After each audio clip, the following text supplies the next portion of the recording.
अहम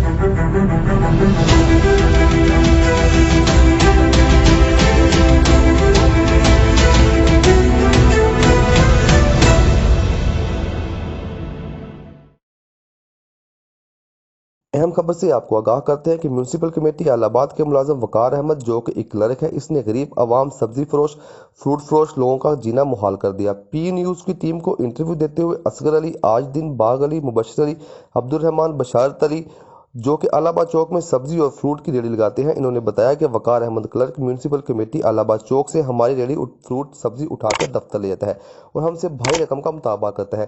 गरीब आवाम ने वज़ीर-ए-आज़म पाकिस्तान, वज़ीर-ए-आला पंजाब से इसके खिलाफ फौरी कार्रवाई करने का मुतालबा किया। आइए तो आपको सुनाते हैं इलाहाबाद में किस तरह वकार अहमद क्लर्क म्यूनिसिपल कमेटी जुल्म की इंतहा किए हुए है।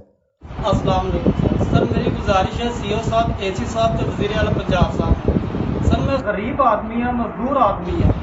इलाहाबाद शहर ਦੇ ਵਿੱਚ मैं रेहड़ी ਲਾਉਂਦਾ ਹੈਗਾ ਆ तो ਸਾਨੂੰ ब्लैकमेल ਕੀਤਾ ਜਾਂਦਾ ਹੈ। ਬੱਚਿਆਂ ਵਾਸਤੇ, ਬਜ਼ੁਰਗਾਂ ਵਾਸਤੇ, ਆਪਣੇ ਵਾਸਤੇ ਅਸੀਂ ਰੋਜ਼ੀ ਕਮਾਉਣ ਆਉਂਦੇ ਹੈਗੇ तो ਸਾਨੂੰ से ब्लैकमेल ਕੀਤਾ ਜਾਂਦਾ ਹੈਗਾ कि ਅਸੀਂ ਪਾਕਿਸਤਾਨੀ ਸ਼ਹਿਰੀ ਨਹੀਂ ਹੈਗੇ, कि ਅਸੀਂ ਇੰਡੀਆ ਦੀ ਹਿਜਰਤ ਕਰਕੇ ਆਏ ਨੇ ਇੱਥੇ, ਸਾਡਾ ਹੱਕ ਨਹੀਂ ਹੈਗਾ, ਸਾਡਾ ਤਹਫੁਜ਼ ਕਿਹਨੇ ਦੇਣਾ ਹੈਗਾ, ਸਾਡਾ ਤਹਫੁਜ਼ ਸਾਨੂੰ ब्लैकमेल ਕੀਤਾ ਜਾਂਦਾ ਹੈਗਾ ਆ।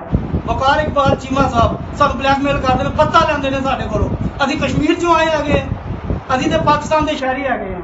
किस चीज़ के पैसे दईए उन्होंने? पैसे ना दो तो फ्रूट चुक के ला जाते हैं, रेहड़ियां गड्डियां कर देंगे ने, जग्गा बनाया हुआ इन्होंने, अजीब सिस्टम लाया हुआ है।